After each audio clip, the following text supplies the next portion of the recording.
పశ్చిమ బెంగాల్లో నిన్న జరిగినటువంటి ఎన్నికల్లో చిన్న పిల్ల, ఓ 12 సంవత్సరాల పిల్ల చేత కూడా ఓటు వేయించారు. అది ఫిర్హాద్ హకీం.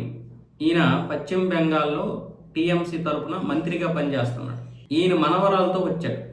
మనవరాలతో వచ్చి ఓటేశాడు. ఆవిడికి సిరా మరక అయింది. ఈ సిరా మరక ఎందుకు అయ్యింది అని అక్కడ ఉన్నటువంటి బీజేపీ వాళ్ళందరూ అడిగారు. నా మనవరాలు మామూలుగా వచ్చింది, సరదాగా నాతో పాటు వచ్చింది, అక్కడ సిరా ఉంటే అంటించుకుందంట. అక్కడ సిరా ఎలా అంటించుకుంటది? నువ్వు ఒక మంత్రివి, నీకు బుద్ధి బుర్ర ఉండి మాట్లాడుతున్నావో లేదో తెలియదు, కానీ ఆయన ఏమంటున్నాడు, సిరా అక్కడ ఏదో ఉంటే అంటించుకుందంట.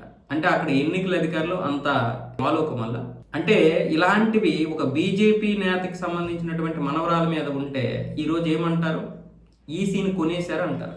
మరి ఇప్పుడు అక్కడ ఉన్నటువంటి బూత్ లెవెల్ అధికారులను వీళ్ళు కొనేసినట్లే కదా, లేదా వాళ్ళ కనుసరణలో ఉన్నట్లే కదా, లేదంటే బెదిరించినట్లే కదా.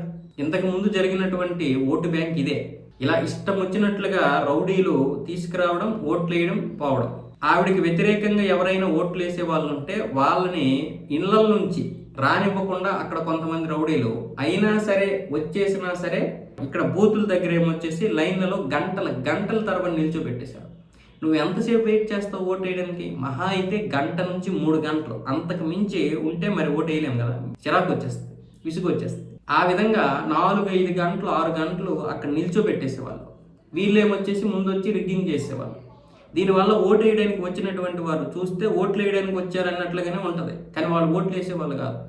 దానివల్ల వాళ్ళు విసిగిపోయి వెళ్ళిపోయేవాళ్ళు ఇంటికి, పోరాడలేక. ఆ తర్వాత ఈవిడ గెలిచేసేది. ఇప్పుడు ఈ హకీం మనవరాలు కూడా అదే విధంగా ఓటేసింది. అంటే అలా ఓటు వేయించారు. అయితే ఈవిడ ఒక్కదాయి ఓటు వేయొచ్చు, లేదా ఇంకా ఇలాంటి వాళ్ళు వేలల్లో ఉండొచ్చు, కానీ ఇలాంటి మాత్రం తీసేశారు. అక్కడ ఈసీ 2 దఫాలుగానే ఎన్నికలు నిర్వహించింది. అలాగే 1,22,00,000 మంది ఓట్లను తీసేసింది. అలాగే ఈ రౌడీలందరినీ కూడా కట్టడి చేసింది. కాబట్టి ఇప్పుడు మమతా బేగంకి బాగా అర్థమైంది. ఇప్పుడు ఈ మరకలు ఏవైతే ఉన్నాయో, సిరా మరకలు, ఆ మరకలన్నీ ఇక ఉండవు. ఖచ్చితంగా పశ్చిమ బెంగాల్లో బీజేపీ రావడానికి అనేక అవకాశాలు అయితే ఉన్నాయి.